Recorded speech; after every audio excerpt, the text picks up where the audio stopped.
This is an excerpt from Startling Incidents and Experiences in the Christian Life by E.E.Byrum. Delivered from a Sinking Ship by S.O. Susek. For the glory of God, I desire to relate some incidents connected with my trip to Scandinavia in the year 1904 through 5. While I was engaged in evangelistic work in the state of North Dakota in the fall of 1904, the brethren in New York wrote to me about making them a visit. After praying earnestly for the Lord to make known His will in the matter, I decided to go and felt that if I went to New York, I also ought to make a trip across the Atlantic to Norway to see my parents and relatives whom I had not seen for 24 years. In the latter part of November, it was made very clear to me by the Holy Spirit that I should go, and about the middle of December I left my home for New York City. On the 24th of December, my wife took so seriously ill that she was not expected to live. She had faith that the Lord would raise her up, but the children were much distressed, fearing that their mother was going to die, and knowing their father was on his way to a foreign land, not intending to return for several months. They begged to have a telegram sent to me asking me to return. Finally, about 2 o'clock in the night, when she was getting very low and the children would not be comforted in any other way, she consented to have a telegram sent to New York in care of one of the brethren who was living there at that time. But knowing as she did that it was God's will for me to go to Norway, and knowing also that if I returned so soon I could not go if she should recover, she prayed earnestly that the Lord would in some way hinder me from getting the telegram, which He did. God heard her prayer and also healed her. After stopping with the church in New York for some time, I went to Boston and thence on the 20th of January, 1905, sailed on the steamship Saxonia of the Cunard Line for Liverpool, England. Everything went well, and I wondered how it could be otherwise, inasmuch as my family and many other people of God were sending up earnest prayers for my safe journey. My wife had asked the Lord to keep the ship on which I was sailing on top of the waves because one of His children had embarked. My journey from Liverpool to Hull was by railroad, but at the latter place I embarked on the steamship Tassio of the Wilson Line, bound for Trondheim, Norway. Everything went well until we were nearing the western coast of Norway. We were to make our first stop at Stavanger, but the weather was so stormy as we neared the coast that evening that we did not dare to sail in the dark, and consequently we anchored out in the North Sea for the night. While the ships tossed up and down and back and forth through the night, I dreamed that our ship had stranded. I could hear the screeching when it struck the rocks, and could see a large stone on the right-hand side of the ship scraping against the side and preventing it from tipping, and a small stone steadying it on the left side. Finally, the ship was turned to the left into deep water again, and in a little while we landed at our destination. In the morning, I told my dream at the breakfast table, and said, "We may have an accident before we get through." The people laughed at me and said, "You seem to be quite a dreamer," and asked if I believed in dreams. They thought there was no danger, for the reason that the ship was so large. "Well," said I, "it is very stormy weather, and the sea is full of rocks along the coast, so we do not know what may happen." That day we landed safely at Stavanger, and thence went to our next stop, Bergen. Everything went smooth from Bergen to Alesund, which was our next stop. Then we encountered some of the roughest sailing I have ever experienced. We were unable to land that night at the dock, but had to spend the night in the open sea. The next morning we were able to land at the dock. Thence we went on to Kristiansand, which was our last stop before our final destination. It was a good harbor, between the high mountains, and we were ready to leave there at 8 o'clock p.m. But as the storm was still raging out in the sea, the captain decided to remain in the harbor until 12 o'clock. Then we should land at our next place at 8 o'clock in the morning. At 12 o'clock we left the harbor. The storm was still raging, and a heavy snow was falling. At 1:15 I felt a shock and heard the same screeching noise that I had heard in my dream, and I knew at once what had happened. Immediately the steward came running through the ship, calling out, "Everybody up! Take nothing along! We are sinking!"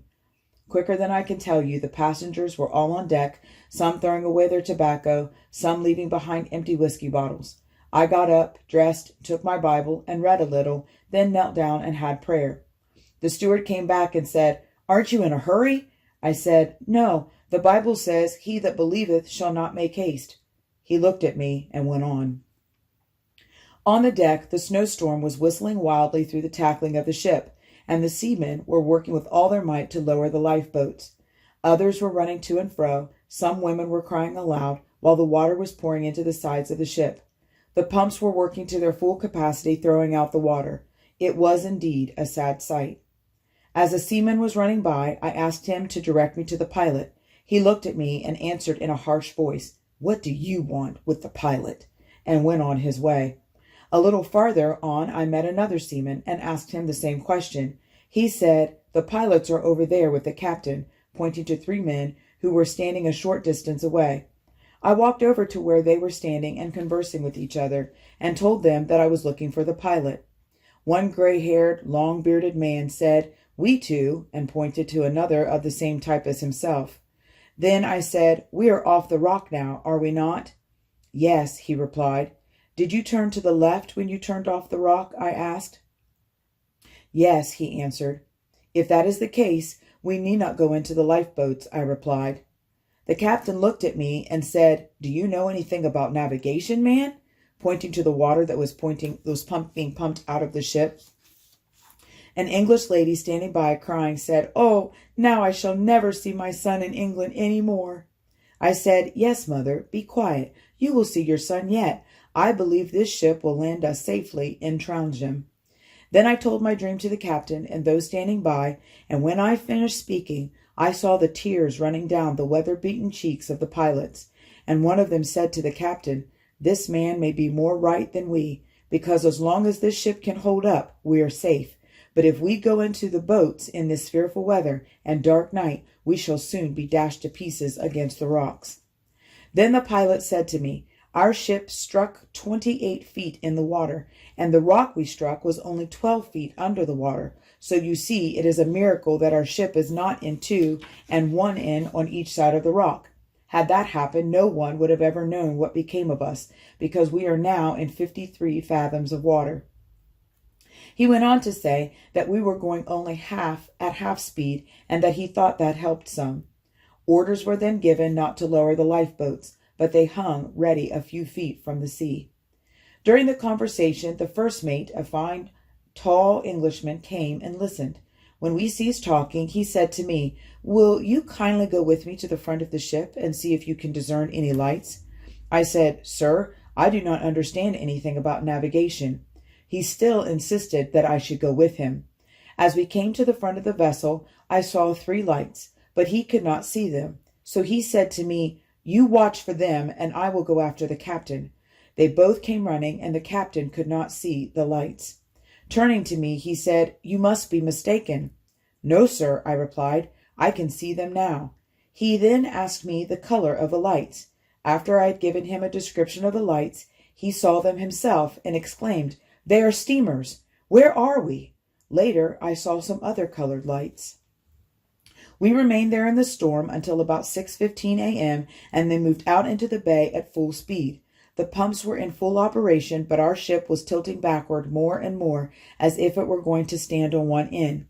We landed in Trondheim at 12:30 noon and all reached the shore with our hand satchels.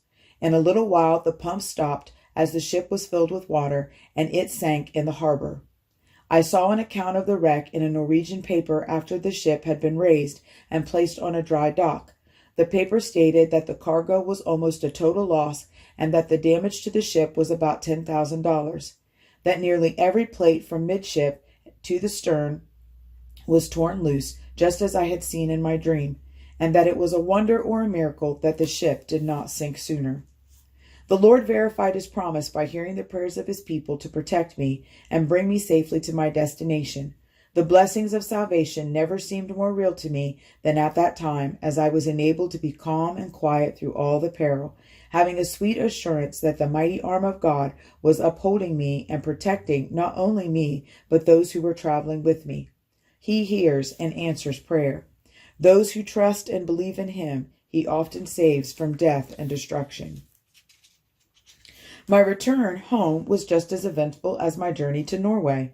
For some time I had been praying earnestly for the Lord to direct me in getting the right ship across the ocean. as I was to sail during the stormy season of the spring. On the 20th of March, 1905, I left the home of my father in Norway with the intention of sailing the next morning on an English boat bound for Hull, England, in order to reach the fastest boat on the Cunard line bound for Liverpool to New York, as I thought that would be the best vessel to take. Soon after leaving my father's home, I stopped at a little seaport called Levanger to visit a relative of mine for a few hours, expecting to leave on the evening train. But my relative persuaded me to stay and take the early morning train. He said I had ample time to reach my boat in Trondheim, but when our train entered the station in the morning, the ship upon which I intended to sail was just leaving the harbor. I did not understand what this meant, but remembered the scripture which says that everything works together for good to them that love God.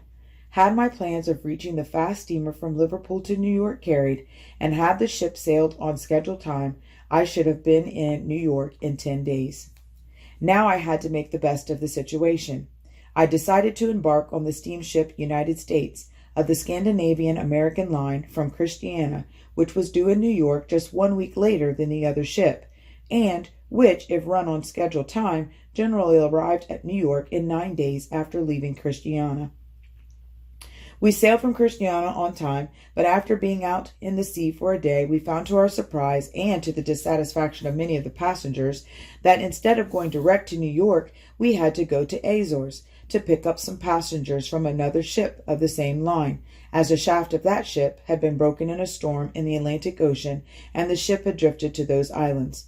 This made a very long roundabout voyage. With the exception of about 2 days of storm, the weather was good, but the waves rolled exceedingly high every day. By this, we knew that farther north in the ocean a terrible storm was raging. Finally, after 15 days' rough sailing, we found ourselves just outside New York in the midst of a heavy fog, such as I had never before witnessed. The whistles and the foghorns of the ship kept blowing, and the bells ringing as we slowly proceeded in the afternoon, but finally we had to anchor, as a pilot from the shore entered our ship and forbade us to go any farther. He said the sea was full of anchored ships on account of the fog, which had been there for about 3 days. He said we could not move until the wind changed and drove the fog away. I felt quite satisfied, although like many others I had been very seasick while on the voyage. Early the next morning I went on deck. There was so much unrest and grumbling amongst the passengers that it was quite unpleasant for me to stay on the ship any longer. That fog, however, seemed to be thicker than ever. It was so dense that a person could not see beyond his outstretched arm. I went to my room, and there, while lying across the bed, prayed earnestly to God to take away the fog. Then I went up on deck and looked, but the fog seemed to be still worse. I went down and prayed the second time, but upon my return the fog appeared to be thicker than ever. The third time I went and prayed. While I was praying, a voice said to me, "Change your clothes." I knew what it meant. The Lord had heard my prayer. I arose and put on my best suit of clothes, for I expected soon to be in New York, and went to the breakfast table. The people were complaining on account of their having to stay so long on the ship. I said, "Before we have finished breakfast, we shall be on our way into the harbor." Some asked who had said so. I answered, "I have been praying to God, and He has assured me that such will be the case." They laughed in a loud voice at me, and made light of my remarks. But while we were yet eating, we heard something rattle, and someone asked, "What is that?" I said, "I suppose they are raising the anchor." A number sprang from their seats and looked through the portals, and behold, the fog was gone, and we were on our way to the port. Then one man, I do not know who he was, arose and said, "In a case like this, it pays to pray to the Lord." After that, there was no more laughing and scorning. Thank God, He stood by me and showed Himself mighty in answering my prayer and in lifting the fog, to the astonishment of my fellow travelers. Our ship was the first one to pass into the port, although some had been waiting there for 3 days for a chance to reach New York. After landing, I learned that the Cunard liner upon which I had intended to sail from Liverpool had not yet arrived. It did not arrive until the next day. According to reports, it had the worst voyage that any ship of that company had experienced for 46 years, and a number of passengers were hurt by being thrown about by the rolling and tossing of the ship. A young man who came across the ocean on that ship informed me that some who were sick had to be tied to their beds. After learning these things, I perceived that the Lord had answered prayer in a wonderful way. He had hindered me from embarking on that ship and had thus spared me much unnecessary suffering. Thanks be to his precious and matchless name. It is safe to put our whole trust in God, because he knows how to protect and shield us from harm and danger. It is my prayer that the relating of these incidents of the Lord's dealings with me may prove a blessing and inspiration to others, and enable them to more fully put their whole trust in the Lord in the time of difficulty and distress. He will surely hear and answer prayer when we call upon him in a simple, childlike manner.